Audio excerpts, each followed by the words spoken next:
يعني بعد البرنامج انت زعلتي منه واتضايقتوا وما قعدتي فتره من المقلب؟ انا ما بزعلش من الاشخاص، يعني رامز ما عنديش مشكله معاه شخصيا.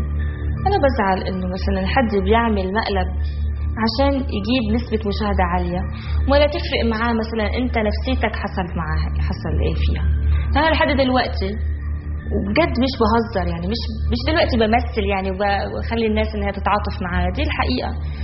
لما اشوف مثلا عربيه مسرعه يعني في الطريق مثلا وقربت مني بتخض، يعني بحس انه اللي انا حصل معايا هيقلب جد، لو قلب جد هعمل ايه؟ يعني بحس ان حد، نحن عايشين في يعني مش بعيد عننا الخطر، فمش يعني مستحمله ده موجود، يعني مش نحن لكن بتشوفوا بعض بتسلموا على بعض عادي؟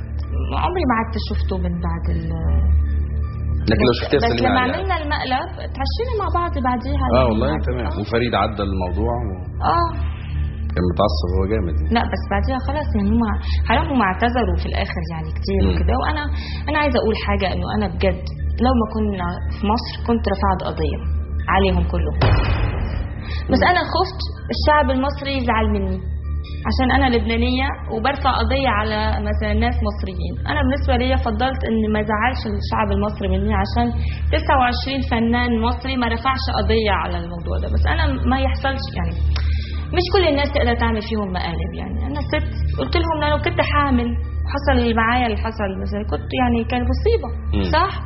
بروح بقول لك مثلا لا ما انا عارف انك ما كنتش حامل. انت عارف ازاي؟ بس انا بقيتي تسالي دلوقتي البرنامج ده انت رايحه ده عباره عن ايه؟ لو في مقلب او حاجه ما بتروحيش؟ لا هم لازم يعرفوا دي مثلا اشاره واضحه، بقول اوعى تفكروا تكلموني في مقلب هرفع قضيه. طب افرضي بقى طلع في الاخر كل ده ان انا عامل فيكي مقلب مثلا؟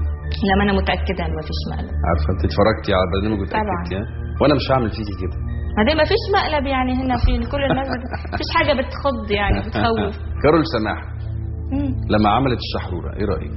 عجبتني، قلت لها مبروك. شفتها قلت لها مبروك